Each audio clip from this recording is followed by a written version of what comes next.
Кыргызстанда төңкөрүштөн кийинки саясий абал кескин өзгөрүп, бийликтин курамы кайрадан жаңыланып жаткан кези. Ал эми мурдагы бийлик жакын туугандарын, жек жааттарын кызматка коюп алгандыгы үчүн сындалып келгендиги маалым. Бирок тилекке каршы мындай сын азыр жаңы бийликке карата да айтыла баштады. Төңкөрүштүн аркасы менен бийликке келген адамдар жогорку кызмат орундарына өздөрүнүн ишенимдүү адамдарын коюп алып, жаңы бийлик мурдагы бийликтин заманындагы жолду улантып жатат дегендер четинен чыгууда. Саясий система жана меритократия жок, мындай эң мыктыларын тандаш. Саясий партияларда праймариз деген атандаш система жок, баягы атандашып лидер болуп, ошонун ичине саясий партиядан жана жетекчилер болуп, ошо партиянын тизмелеринде онуна келгенде ак ниет менен баягы акыл менен тандалып, анан жанагы орундарга болгон же болбосо ошо кызматтарга дайындалганда дагы жана меритократия системасы менен жана айтып атпаймынбы, тандалып, ошо элдер шайлап менен барбайт да. Биякта баягы тааныш, ошо саясий лидерлиги, саясий системага лайыктуу кишилер келет да. Баягы мындай айтканда, ошого унчукпаган же болбосо ошонун буйругун аткарган кишилер келет. Мындай жанагындай бир өзүнүн акылы менен өзгөртүү, өзгөрүшкө умтулган лидерлер келе албайт да. Бул жерде баягы кандай бир буйруктарды аткарган кишилер келет да. Ошон үчүн биз өнүктүрүп жатканыбыздын бир ошо бутагы, бир себеби ошондон болуп атпайбы. Ошон үчүн бул саясий партиялардан дагы, мамлекеттик кызматкерлерден дагы тандалбайт да. Анан азыр саясий элитаны карасаң, баары эле бири-бирине тууган, жердеш, өкүл бала, ар бир жерге ошо өздөрүнүн кишилерин коюп койгон да. Биринчи жана тууганчылык, жердештилик. Бул деги эле саясий системада эле эмес, бул бизнес системада да ошондой орун алган. Ал эми журналист Каншай Мамыркулова бүгүнкү күндө кыргыз саясатында кадрдык өзгөрүүлөрдү жакшы нукта деп айтууга болбой тургандыгын, анткени жыйынтык эл күткөн эмес экенин белгиледи. Мындан уламал, мындай жол улана берсе, Садыр Жапаров кандай өзгөчө жол менен кетсе дагы аны эл туура эмес кабыл алышы мүмкүн экенин эске салат.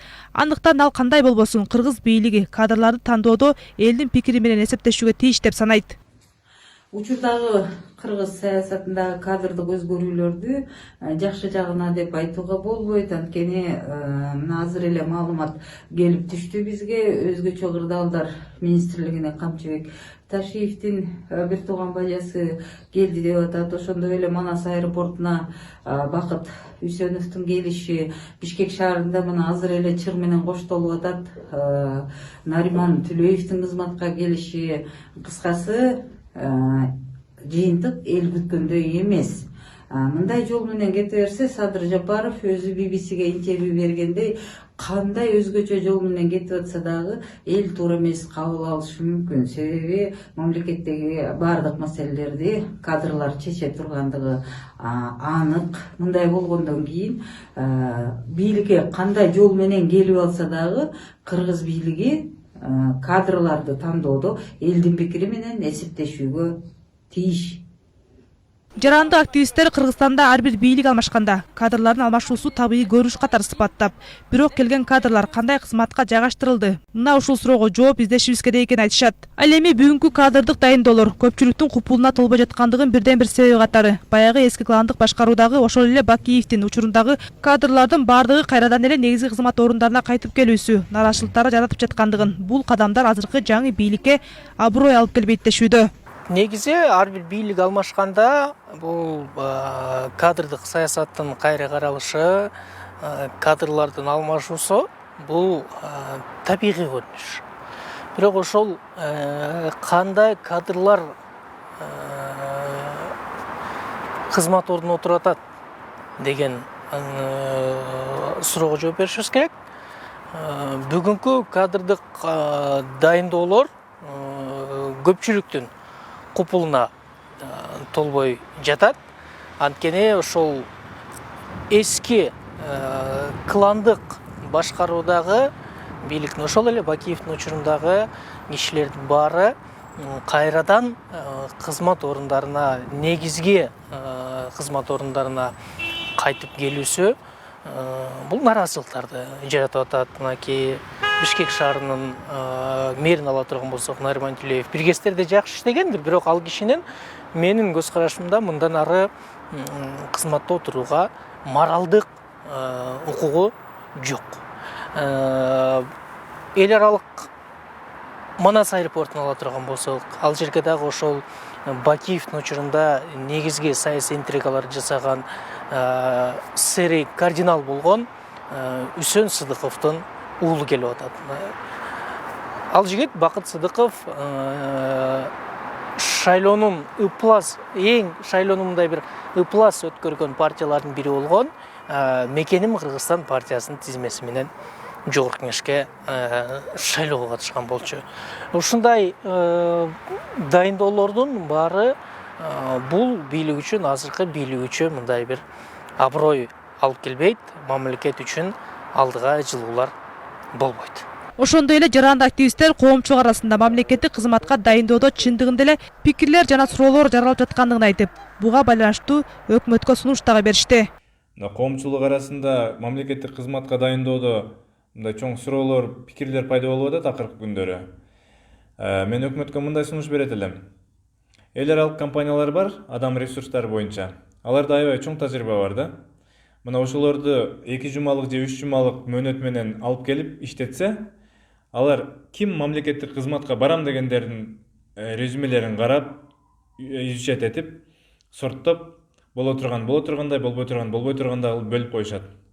Ошол боло тургандын арасынан дагы резюмелерди папка кылып, бул папканын ичиндегилер мындай кызматка жарайт, тигил папканын ичиндегилер тигиндей кызматка жарайт, жана башка ушул сыяктуу кылып бөлүп бермек да. Бул компанияларды акча менен сатып алууга, паралоого же болбосо тааныш билиш аркылуу өзүнүн адамдарын коюп алууга мүмкүн эмес. Себеби алар Кыргызстанга эч кандай тиешеси жок. Алдына койгон тапшырманы аткарат, кетет. Бул нерсе чыныгы иш билген, билимдүү, тажрыйбалуу кадрларды тандап алганы өкмөткө аябай мындай чоң жардам болмок да. Айрым саясий серепчилер Садыр Жапаровду эл шайлады жана өзүндө бүтүндөй мамлекеттин жоопкерчилигин алгандан кийин ал кадрларды өзү тандап коюшу керек эле. Бирок учурда айрым партиялар, ар кайсы топтор ага кадрларды таң улап жаткандыгы өкүнүчтүү кадамдардын бири экенин белгилешет. Ошондой эле серепчилер тилекке каршы азыр өкмөткө жаңы келген айрым кадрлар өз ишин жакшы билбейт. Ал эми карапайым эл реформаны күтүп үмүт кылууда, бирок буларда эч кандай реформа көрүнбөйт. Бул бүдөмүк ойду жаратууда дешүүдө. Садыр Жапаровду эл шайладыбы? Өзүнө жоопкерчиликти алдыбы? Ошон үчүн өзү коюш керек кадрларды. Буга азыр башка фракциялар, ар кайсы группалар таңуулап атат. Ошон үчүн эл үмүт кылган реформалар болбойт. Өкмөттү карап атам. Кээ бирлер билбейт ишин. Өкмөт. Мына мисалы Улукбек Кочкоров элдин баары билет. Ал ишти билет. Мисалы Руслан Кыздакбаев. Калгандары билбейт. Ошолор Садыр Жапаровдун авторитетине бүт бардыгы жарым жылдан кийин анан кийин көрөт. Бүт бардыгы. Булар реформага барбайт. Эл реформа деп келген. Эч кандай реформа көрүнбөйт. Бүгүнкү күндө абдан бүдөмүк. Экономика министринин мурдагы орун басары Элдар Абекиров дагы бүгүнкү жаңы бийликке келген кадрлардын көпчүлүгү эле мурунку Бакиевдин учурунда иштеген кадрлар экенин айтат. Мындан уламал буга чейин иштеп бир алгылыктуу жыйынтык бербеген кадрлар кайрадан келип жаткандыгы бул туура эмес көрүнүш деп эсептеп, ал эми анын айтымында өлкөгө 70-80% жаңы кадрлар келсе жакшы болмок деген пикирде. Мындай билимдүү, тажрыйбалуу, эски жаман ишке аралашпаган, эл ишенген бир кадрлар келсе жакшы болмок. Бирок азыр келген кадрлардын жарымы эле Бакиев учурунда иштеген кадрлар деп чыгып атат интернетте. Ошол эле аэропортко, ошол эле мэрияга, ошол эле жана аппараттарга келген кадрлардын көбү. Анан бир 60-70% эски эле кадрлар 10-15 жылдан бери иштеп бир жыйынтык көрсөтө албаган эле кадрлар келип атат. Анан бир 10-20% бир аз жаштар кошулуп атат, бирок алардын көлөмү мындай бир жалпы бир атмосфераны өзгөртчүдөй деле эмес да аларчы. 70-80% жаңылар келсе жакшы болмок да. Ал эми буга чейин Кыргызстандын өкмөт башчысы жана президенттин милдетин аткаруучу Садыр Жапаров өлкөдө реформалар боло тургандыгын билдирген. Ошондой эле Садыр Жапаров кайрылуусунда жаштарга кайрылып, ар түрдүү күчтөрдүн парламентке келишине шарт түзөрүн жана жаштар менен биргеликте кадр саясатын өзгөртөрүн билдирген. Урматтуу мекендештер, өз сөзүмдө жаштар туурасында айтсам. Жаштар үчүн тарыхтын жаңы барактары жазылып баштайт. Жаштар өлкөбүздөгү мамлекеттик саясаттын жигердүү жол баштоочуларынан болот. Дал ушул силер, жаштар, жашыңарга, улутуңарга карабастан, 5-октябрда Ала Тоо аянтында өлкө келечеги үчүн башыңарды сайып бир катарга турдуңар. Биз ушул күндөрү мыйзамсыздык менен күрөшүп курман болгон 19 жаштагы Баткендин Баатыр кулунун терең кайгыруу менен эскеребиз. Жакынкы жылдары өлкөбүздүн саясатын аныктай турган силер болосуңар, жаштар. Биз силер менен биргеликте кадр саясатын өзгөртүп баштадык. Дал ошол үчүн биз парламентке ар түрдүү саясий күчтөрдүн киришине бирдей шарттарды түзөбүз. Бирок жаштар, улуттук жана гендерлик квоталар сөзсүз аныкталат. Жаштар саясий аренада өздөрүнүн атаандаштыкка жөндөмдүү экенин көрсөтө алышты. Кыргызстанда 5-9 октябрда төңкөрүштөн кийин коомчулукта жаңы бийлик, элдин талабын талашкан бийлик болот деген үмүт жаралды. Ал жаңы бийлик бул үмүттү актай алабы же мурдагы бийликтин заманындагыдай бир уч адамдын кызыкчылыгына иштеп кетеби, аны бир гана мезгил көрсөтөт.